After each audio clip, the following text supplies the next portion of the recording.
शाख में मेरा आप सबको यहोवा एलोहिम में शब्बत शलोम, यहोवा बाप सबके साथ हो, आपको बहुत सारी आशीषें और बरकतें दे। और आज एक बार फिर से हम यीशु हमेशा के अनुग्रह के द्वारा यहोवा अब्बा की हजूरी में है कि हम उसके पवित्र वचनों को सीखे जाने। और मैं विश्वास करता हूं कि आज के वचन के द्वारा आप बहुत सारी आशीषों को, बरकतों को अपने जीवन में हासिल करेंगे प्रिय अजीजों।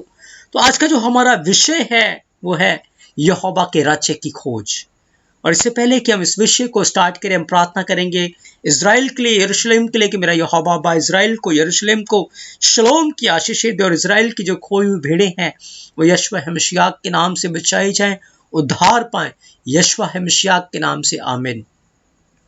तो प्रिय अजीजों, आज का जो हमारा विषय है कि यहोवा के राज्य की खोज। सच में आज हमें यहोवा के राज्य की खोज करनी है। ये खोज हमें पहाड़ों पे जाकर नहीं, या समुद्र में जाकर नहीं, या किसी जंगल के अंदर जाकर नहीं करनी, पर यह खोज प्रिय अजीजों आज हमें अपने अंदर करनी है। आज हमें अपने अंदर यहोवा के राज्य को खोजना है, ढूंढना है यहोवा के राज्य को। आज हमें अपने जीवन में ढूंढना है प्रिय अजीजों कि क्या सच में मेरे अंदर यहोवा का राज्य है या नहीं, एक कोई और ही राज्य आज हमारे अंदर कब्जा किए हुए हैं। आज इन बातों के विषय में हम अपना ध्यान केंद्रित करेंगे। तो जब वचन के अंदर आप पढ़ते हैं मत्ती 6 अध्याय 33 वचन के अंदर क्या लिखा है कि इसलिए पहले तुम उसके धर्म और राज्य की खोज करो तो ये सब वस्तुएं भी तुम्हें मिल जाएंगी। यीशु मसीह ने कहा कि पहले तुम यहोवा के राज्य और उसके धर्म की खोज करो। तो सारी की सारी जो वस्तुएं हैं जिनके पीछे तुम भाग रहे हो, जिनको पाने की तुम आशा करते हो, वो सब कुछ तुम्हें मिल जाएंगी और ऐसे मिलेंगी कि कभी खत्म होने वाली नहीं होगी। ऐसा राज्य तुम्हें मिल जाएगा, ऐसी हुकूमत तुमको मिल जाएगी जो अविनाशी होगा। वहां तुम्हें प्यास नहीं लगेगी, वहां तुम्हें भूख नहीं लगेगी, वहां कोई पीड़ा नहीं होगा, वहां कोई आंसू नहीं होगा, कोई कलेश नहीं होगा, पर वहां पर यहोवा का राज्य होगा, यहोवा की बादशाहत होगी, यहोवा की हुकूमत होगी और उसकी प्रजा उसकी हुकूमत में, शलोम में रहेगी, शपथ में रहेगी, अनुग्रह में रहेगी प्रिय अजीजों। तो यीशु मसीह ने कहा इसलिए पहले तुम उसके राज्य और उसके धर्म की खोज करो। और इस खोज के विषय में मैं आपको बताऊं कि यहोवा के राज्य की जब आप खोज करेंगे, यहोवा के राज्य को जब आप ढूंढेंगे, उसके धर्म को ढूंढेंगे, तो उसका धर्म यहोवा के ज्ञान के अंदर, यहोवा के वचन के अंदर हमें उसके विषय में मिलेगा प्रिय यीशु। उसके विषय में आप पढ़ पाएंगे, उसके विषय में आप जान पाएंगे। तो जब आप होशे 6 अध्याय उसके 3 वचन को पढ़ते हैं तो लिखा है, आओ हम यहोवा का ज्ञान ढूंढे। यीशु मसीह ने कहा कि तुम यहोवा के राज्य की खोज करो। और जब आप होशे की किताब को पढ़ते हैं तो होशे की का अर्थ भी उद्धार है, जो कि यीशु मसीह की समानता है उसके अंदर। तो होशे के अंदर जब आप होशे को पढ़ेंगे तो होशे उद्धार को दिखाता है। होशे के नाम का अर्थ है उद्धार। और होशे इस बात के ऊपर पहले जोर देता है कि आओ हम यहोवा का ज्ञान ढूंढे। यीशु मसीह कहते हैं उसके राज्य को ढूंढना है और होशे कहता है हम यहोवा के ज्ञान को ढूंढे। याद रखिए, जब तक हमें यहोवा का ज्ञान नहीं है, हम यहोवा के राज्य को कभी भी खोज नहीं पाएंगे, कभी भी उसके राज्य को अपने जीवन में नहीं देख पाएंगे, जब तक हमारे पास यहोवा का ज्ञान नहीं है प्रिय यीशु। और आज इंसान ने यहोवा के ज्ञान को ढूंढने की बजाय कोई और ही ज्ञान ढूंढ लिया है अपने लिए।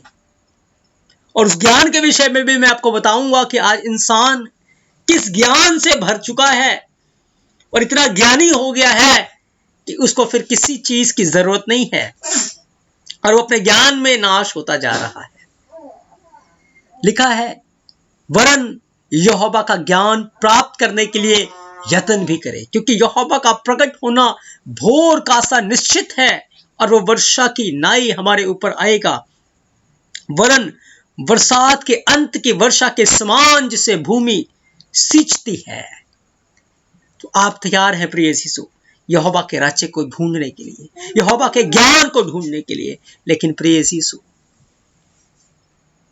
जब आप दानियल 12:4 को पढ़ते हैं तो दानियल को बताया था कि हे दानियल, तो इस पुस्तक पर मोहर करके इन वचनों को अंत समय तक के लिए बंद रख, क्योंकि बहुत से लोग पूछ पाछ ढूंढ ढांड करेंगे और इससे ज्ञान बढ़ भी जाएगा।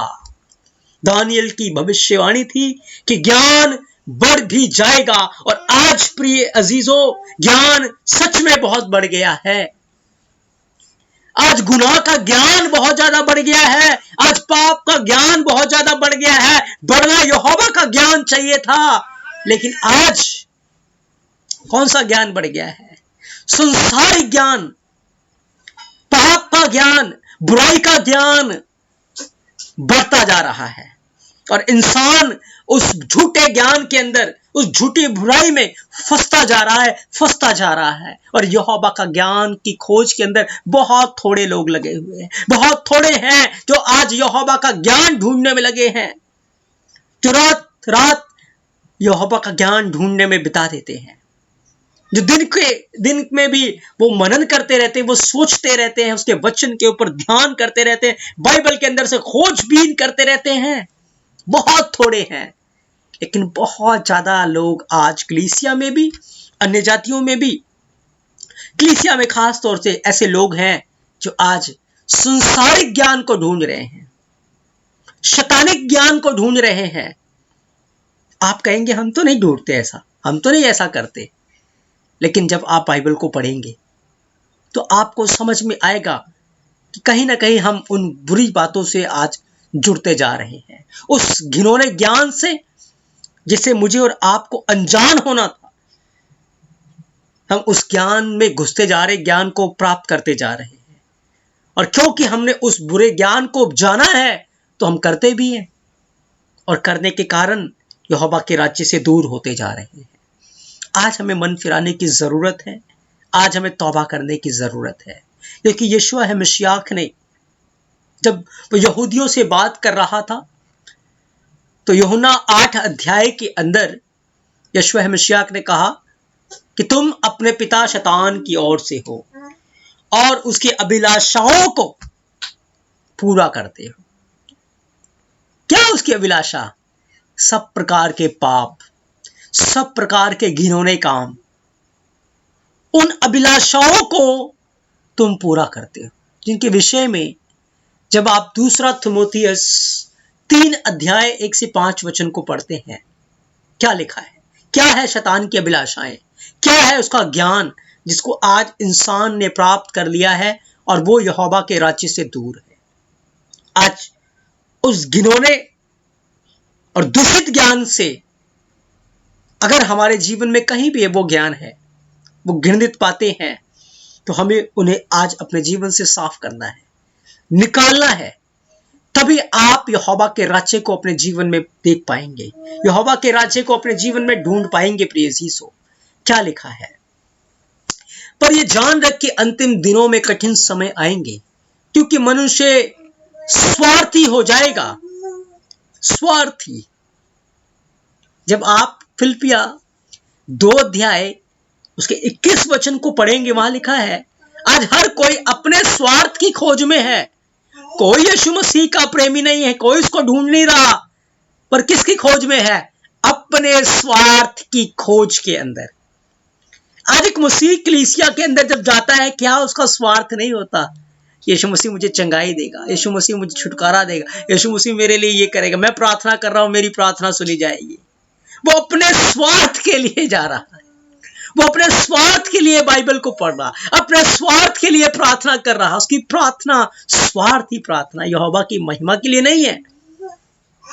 मुझे और आपको अगर हम चर्च जाते हैं या वचन को सुनते हैं या प्रार्थना करते हैं या वचन को पढ़ते हैं, तो हमें स्वार्थ के लिए नहीं, पर यहोवा की महिमा के लिए पढ़ना है, यहोवा की महिमा के लिए करना है।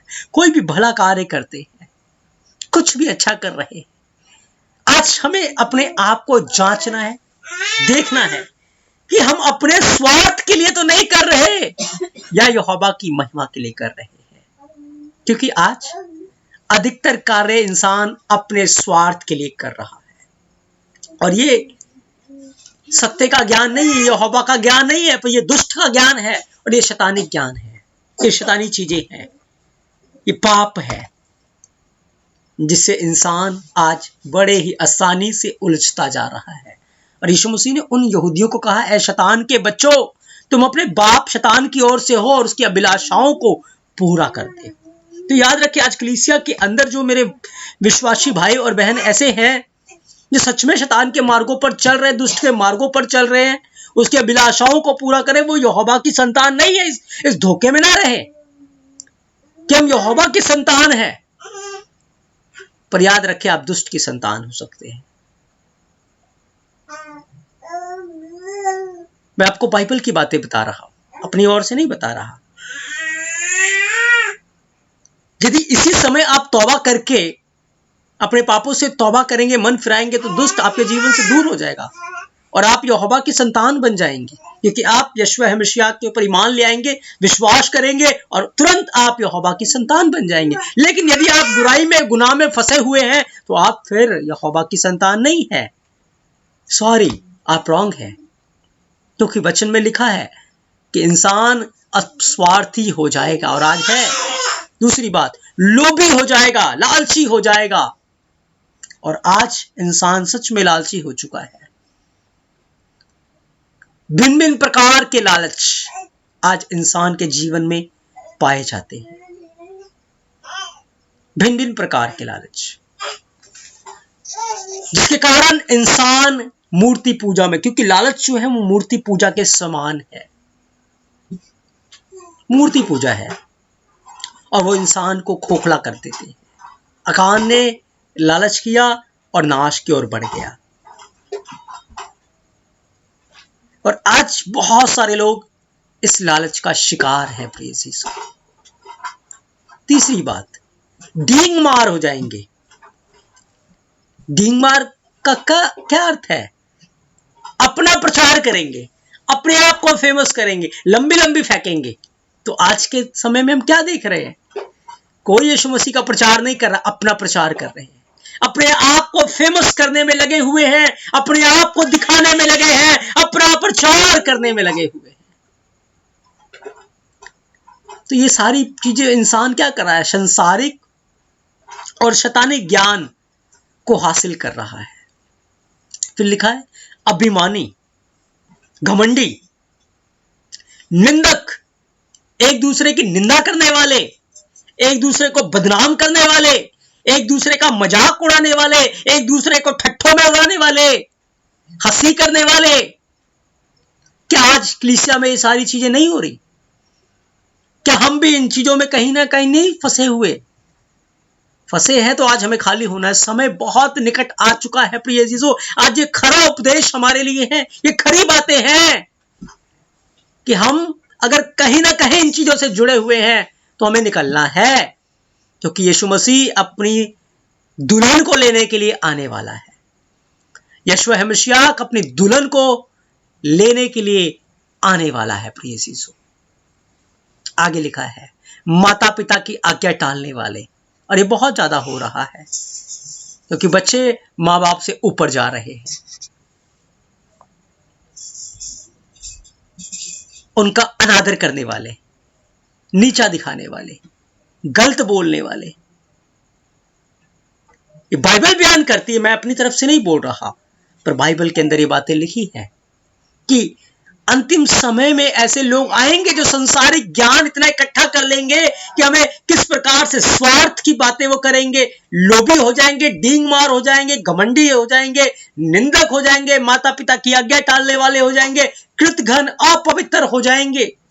लिखा, दया रहित, क्षमा रहित, दोष लगाने वाले, असंयमी, कठोर, भले के वैरी, विश्वासघाती, ढीठ, घमंडी, यहोवा के नहीं वरन अपने ही सुख विलास के चाहने वाले हो जाएंगे।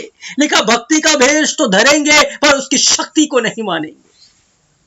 ऐसे लोग, जब आप दूसरा थिमोथियुस 3:1-5 पढ़ेंगे, बहुत सारी बातें लिखी है और कहीं ना कहीं हम इन बातों में इन्वॉल्व हैं। कहीं ना कहीं हम दया रहित हैं, कहीं ना कहीं हम क्षमा नहीं करते। क्या हम दिल से एक दूसरे को माफ करते हैं? नहीं करते। तुम क्षमा रहित हो गए। हम दोष लगाते रहते, उसने मेरे साथ ऐसे किया, उसने मेरे साथ ऐसे किया, उसकी गलती थी, मैं क्यों माफ करूं, मैं क्यों करूं, मुझे मेरे साथ तो गलत किया। तो क्या है, हम दोष लगाते हैं, असंयमी है, कठोर है। क्योंकि हमें जहां वचन कहता है तौबा करो, मन फिराओ, माफ करो, क्षमा करो, वहां हम अपने आप को कठोर करके बैठे हैं। जहां वचन कहता है अपने आप को दीन करो, हम्बल करो, हम घमंडी हुए पड़े। ऐसी बहुत सारी चीजें जो थिमोथियुस 3:1-5 तक आप पढ़ेंगे, लिखी है। कहीं ना कहीं आज हम सब इन बातों में इन्वॉल्व हैं, जुड़े हुए हैं। हमें इन्हें छोड़ना पड़ेगा, नहीं तो फिर यहोवा के राज्य से दूर हो जाएंगे। अब आपके ऊपर है, आपको देखना आप यहोवा को प्यार करती है या इन घृणित चीजों को, क्योंकि ये शैतान के अंदर से निकली चीजें हैं, ये दुष्ट के अंदर से आई हैं। और बहुत सारे ऐसे लोग हैं जो इनको प्यार करते, इनको छोड़ना ही नहीं चाहते। मैं उनकी बात नहीं कह रहा जिनसे गलती से कभी कभार ये चीजें हो जाती है और तुरंत तौबा करके फिर जाते हैं, वो अलग बात है। उनको यीशु मसीह उन पे दया करता है, उनको माफ करता है, क्षमा करता है। लेकिन कुछ लोग इनको इतना प्यार करते हैं कि चिपके पड़े हैं इनके साथ, छोड़ने का नाम ही नहीं लेते वो। तो वो यहोवा की संतान नहीं है, वो दुष्ट की ओर से है, वो दुष्ट की ओर से है, आप जान लीजिए। और वो यहोवा के राज्य को कभी भी नहीं देख पाएंगे प्रिय यीशु। जब आप यशाया मत्ती 13:14-15 को पढ़ेंगे, क्या क्या लिखा है, मैं आपको बता रहा हूं कि आज इंसान ने संसारिक और बेकार का ज्ञान, पाप का ज्ञान हासिल कर लिया है इन घृणित कामों के द्वारा। ये दुष्ट की ओर से आया है। लेकिन मुझे और आपको यहोवा के राज्य की खोज करना है। और यहोवा के राज्य को तब तक आप नहीं ढूंढ पाएंगे जब तक आप ये घृणित और घिनौना ज्ञान, घृणित बातें आप अपने जीवन से नहीं निकाल पाएंगे। तब तक आप यहोवा के राज्य को कभी भी ढूंढ नहीं पाएंगे, उसके राज्य को कभी देख नहीं पाएंगे। प्रिय यीशु, क्या लिखा है मत्ती 13 यीशु मसीह ने कहा उनके विषय में, यशाया ने यह ठीक भविष्यवाणी की है कि तुम कानों से तो सुनोगे पर समझोगे नहीं, आंखों से देखोगे पर बूझोगे नहीं। क्यों? क्योंकि इन लोगों का मन मोटा हो गया है और वह कानों से ऊंचा सुनते और उन्होंने अपनी आंखें मूंद ली है। ऐसा ना हो कि आंखों से देखे और कानों से सुने और मन से समझे और फिर जाए और मैं उन्हें चंगा करूं। आज बहुत सारे लोग क्या हो गए, मन के मोटे हो गए। कलीसिया में 100 लोग जाते हैं, लेकिन क्या 100 के 100 लोगों को वचन समझ में आता है? नहीं आता। क्यों नहीं आता? क्योंकि मन मोटे हो गए। आप कहेंगे मन मोटा कैसे हो जाता है? आप देखिए, जो ये लोग यीशु मसीह के पास आते थे, क्या वो सही मन से आते थे? नहीं, षड्यंत्र चल रहा होता था उनके अंदर कि हम यीशु मसीह को किसी न किसी बात में फंसाएंगे और उसके ऊपर दोष लगाएंगे। वो यीशु मसीह को जाल में फंसाने के लिए आते थे यीशु मसीह के पास, षड्यंत्र लेकर।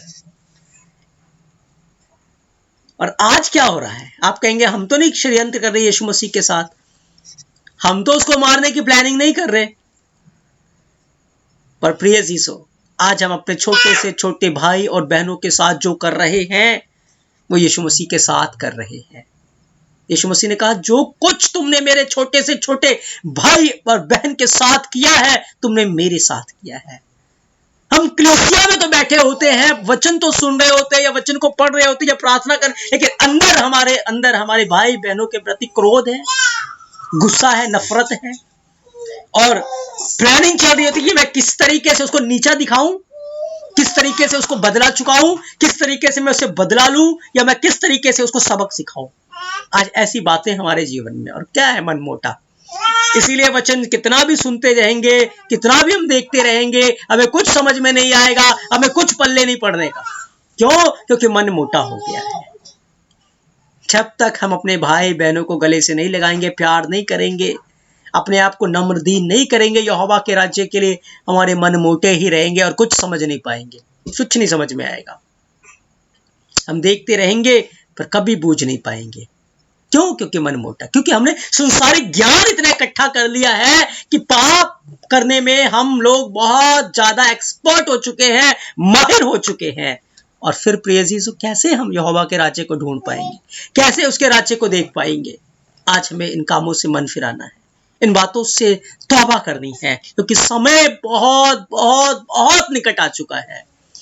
समय बहुत निकट आ चुका है प्रिय जीसो, यहोवा का राज्य बहुत निकट है। मन फिराओ और सुसमाचार के ऊपर, इन वचनों के ऊपर आप ध्यान लगाएं, आप मनन करें प्रिय जीसो, क्योंकि यीशु मसीह ने कहा लूका 21 अध्याय 34 वचन के अंदर, इसलिए सावधान रहो, ऐसा ना हो कि तुम्हारे मन खुमार से, मत वालेपन से और इस जीवन की चिंताओं से सुस्त हो जाएं, सुस्त हो जाएं।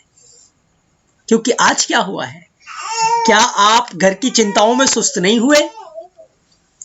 क्या आप जीवन की चिंताओं में सुस्त नहीं हुए? हुए हैं, जीवन की चिंताओं में सुस्त हो गए हैं। इसके लिए, इसी कारण प्रार्थना में मन नहीं लगता, वचन को पढ़ते समझ में नहीं आता, वचन को सुनते समझ में नहीं आता। क्यों? क्योंकि जो बातें यीशु मसीह ने पहले बता दी थी, आज मसीह कलीसिया में वो बातें पूरी हो रही हैं। हमें ज्ञान तो यहोवा का इकट्ठा करना था, हमें ढूंढना तो यहोवा के राज्य को था, लेकिन कुछ और ही ढूंढ लिया। ज्ञान यहोवा का इकट्ठा करना था, लेकिन ज्ञान संसारिक इकट्ठा कर लिया, पाप का इकट्ठा कर लिया, बुराई का इकट्ठा कर लिया, और आज इतने ज्यादा फंस चुके हैं कि निकलने का कोई चांस नहीं है। पर खुशखबरी है आपके लिए, आज तौबा का दिन है, इसी समय तौबा करने का समय है, इसी समय मन फिराने का टाइम है, इसी समय प्रायश्चित करने का समय है, और उन बुरे कामों को छोड़कर, अपने जीवन से निकाल कर फिर यहोवा के राज्य की खोज करनी है, फिर उसके राज्य को ढूंढना है। वो हमें जरूर मिल जाएगा प्रिय यीशु, हम जरूर उसको प्राप्त करेंगे। जब आप लूका 21 अध्याय 34 वचन को पढ़ते, यीशु मसीह ने इस बात की भविष्यवाणी की थी कि ऐसा ना हो तुम्हारे मन खुमार से, खमीर, बुराई से, मत वालेपन यानी कि ड्रिंकिंग से, नशों से और इस जीवन की चिंताओं से सुस्त हो जाएं, सुस्त हो जाएं। क्योंकि प्रिय जीसो, समय बहुत निकट आ चुका है, वरन वो द्वार पर ही है। हमें मन फिराना है, हमें छोड़ना है जीवन की चिंताओं को, हमें वचन के लिए टेंशन लेनी कि मुझे वचन पढ़ना है, हमें प्रार्थना के लिए टेंशन लेनी, मैंने प्रार्थना नहीं की, मुझे प्रार्थना करनी, मुझे प्रार्थना में समय गुजारना है, मुझे अपने भाई बहनों को माफ करना, उन्हें गले लगाना है। हमें इन बातों की, यहोवा के राज्य की खोज करनी है। समय निकट आ चुका है, और इस वक्त जो लोग ढूंढेंगे वो यहोवा का ज्ञान प्राप्त करेंगे, और उस ज्ञान के द्वारा वो यहोवा के और करीब निकट आ जाएंगे प्रिय यीशु। अगर हम इन बातों में फंसे रहेंगे तो यीशु मसीह ने कहा फिर वह दिन तुम पर फंदे की नाई आ पड़ेगा, क्योंकि वह सारी पृथ्वी के सब रहने वालों पर इसी रीति से आ पड़ेगा। यदि हम इस संसारिक और दुष्ट ज्ञान के अंदर फंसे रहेंगे तो प्रिय अजीजों, यीशु मसीह का आना एक फंदे के समान हमारे लिए होगा, फंदे के समान। क्या बाइबल में ऐसा हुआ है? हाँ, बिल्कुल हुआ है।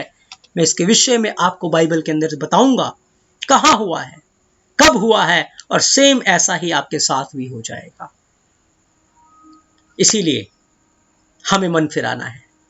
जहां जहां आप हैं, अपने आसपास के लोगों को इस वचन का प्रचार करें, उन्हें बताएं ऐसे गुनाह से अगर जुड़े हो तो तौबा करो, मन फिराओ, क्योंकि स्वर्ग का राज्य बहुत निकट आ चुका है। यीशु मसीह का राज्य बहुत निकट आ चुका है, वो द्वार पर है।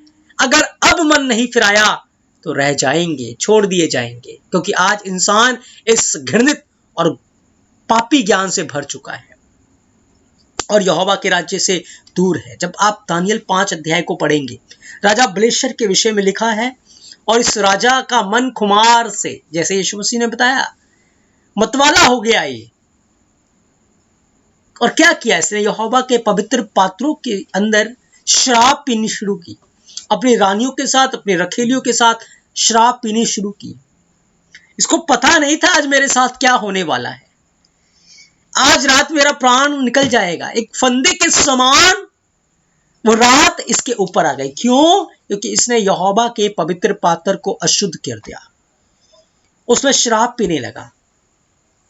अब आप कहेंगे कि उस राजा ने तो बहुत घृणित काम किया और वो यहोवा के पवित्र पात्र के अंदर शराब पीने लगा और मूर्ति पूजा करने लगा, घृणित काम करने लगा, इस कारण से वो दिन उसके ऊपर फंदे के समान आ गया। तो मैं तो ऐसा नहीं करता, मैं तो शराब नहीं पीता यहोवा के पवित्र पात्र के अंदर, मैं तो यहोवा के पवित्र पात्र को अशुद्ध नहीं कर रहा, तो फिर हमारे ऊपर वो दिन कैसे फंदे के समान आएगा? पर प्रिय अजीजो, जब आप पहला कुरिन्थियों 3 अध्याय 16 वचन को पढ़ते हैं, उस समय तो वो बर्तन थे ना, पवित्र पात्र, लेकिन आज मैं और आप यहोवा के पवित्र पात्र हैं। लिखा है, क्या तुम नहीं जानते कि तुम जीवते एलोहिम यहोवा का मंदिर हो और तुम्हारे अंदर यहोवा का आत्मा रहता है? और वचन कहता है यहोवा ने इन बर्तनों को चुना है जिसके अंदर उसने इस मिट्टी के बर्तन के अंदर अपना अनमोल खजाना पवित्र आत्मा डाला है। यहोवा ने तो इस मिट्टी का बर्तन बनाया, हम उसके पवित्र पात्र हैं, बर्तन हैं। यहोवा ने तो अपना अनमोल खजाना डाला, लेकिन आज कलीसिया ने, हमने इसे दुनिया की गंदगी से भर दिया है। चुगली, निंदा, बुराई, दया रहित हो गए हैं, क्षमा रहित हो गए हैं। भिन्न भिन्न प्रकार की गंदगी से, क्रोध से, गुस्से से, लड़ाई झगड़े से, क्लेश से और भिन्न भिन्न प्रकार की गंदगी से आज हमने इस पवित्र पात्र को भरकर क्या कर दिया? अशुद्ध कर डाला है। व्यभिचार से, कामुकता से, चिंताओं से इस पवित्र पात्र को क्या कर दिया? अशुद्ध कर डाला। प्रिय यीशु, तो जब हमने इस पवित्र पात्र को, जो पवित्र आत्मा के रहने का स्थान था, जो यहोवा का मंदिर था, उसको अगर हमने उन घृणित चीजों से अशुद्ध किया है, तो फिर वो दिन हमारे ऊपर क्यों नहीं फंदे के समान आएगा? जैसे दानियल के समय में 5 अध्याय के अंदर राजा ब्लेशर के ऊपर आ गया। हमें सावधान होना, हम यहोवा के पवित्र पात्र को अशुद्ध कर रहे हैं, यहोवा के मंदिर को अशुद्ध कर रहे हैं, और जिसने मंदिर को अशुद्ध किया वो नहीं बचा है। प्रिय यीशु, आज हमारे पास मौका है, आज हमारे पास समय है। अपने जीवन में देखिए, अपने जीवन के ऊपर ध्यान करें, कहीं कोई संसारिक और घिनौना ज्ञान हमने अपने अंदर तो नहीं रखा हुआ, कहीं घृणित बातें जो अभी हमने पढ़ी हैं वो तो हमारे अंदर नहीं, कहीं हमारा मन मोटा तो नहीं हो गया, हम वचन को सुनते हमें समझ में नहीं आता, वचन को पढ़ते हमें समझ में नहीं आता, तो कहीं ना कहीं वो बातें हमारे अंदर चलती होती हैं, और जब उन बातों पे हमारा ध्यान लगा है तो फिर यहोवा का वचन का प्रकाश हमारे जीवन पर कभी भी नहीं आ सकता, हम कभी भी उसके वचन को नहीं सीख पाएंगे। प्रिय यीशु, हमें बदलना पड़ेगा, क्योंकि ये बातें हमें भक्तिहीन कर देंगी। और भक्तिहीन लोगों के साथ क्या हुआ? जब आप दूसरा पत्रस 3 अध्याय 5 से 7 वचन को पढ़ेंगे, लिखा है, तो वे जानबूझकर यह भूल गए कि एलोहिम यहोवा के वचन के द्वारा आकाश प्राचीन काल से वर्तमान है और पृथ्वी वे जल में से बनी और जल में स्थिर है। इन्हीं के द्वारा उस युग का जगत जल में डूबकर नाश हो गया, पर वर्तमान काल के आकाश और पृथ्वी इसलिए स्थिर है कि वो आगे आग के द्वारा नाश हो जाए, कि वो भक्तिहीन मनुष्य का न्याय होगा। प्रिय यीशु, जो भक्तिहीन है, जो यहोवा के राज्य से दूर है, उनका न्याय होगा। इसीलिए आज हमें अपने जीवन में यहोवा के राज्य को ढूंढना है, उसके राज्य को प्राप्त करने की कोशिश करनी है। अगर हमारे जीवन में ये संसारिक और घिनौना ज्ञान है, तो आज हमारे पास मौका है, आज हमारे पास समय है कि हम तौबा करें, हम मन फिराएं। यहोवा का राज्य बहुत बहुत और बहुत ही निकट है। प्रिय यीशु, बहुत निकट है। ये वचन हमारे लिए आज चेतावनी है, ये वचन हमारे पांव के लिए दीपक है और हमारे मार्ग के लिए एक बड़ा उजियाला है। यहोवा बापा अपने इस पवित्र वचन के द्वारा आपको बहुत सारी आशीषें और बरकतें दे। प्रिय यीशु, आप यहोवा के राज्य को अपने जीवन में ढूंढे और इस दुष्ट के राज्य को, दुष्ट की बातों को अपने जीवन से निकाल कर फेंक दीजिए। तौबा करें, मन फिराएं। यहोवा का राज्य बहुत निकट है। मेरा यहोवा बापा अपने इस पवित्र वचन के द्वारा आपको बहुत सारी आशीषें और बरकतें दे। आमीन।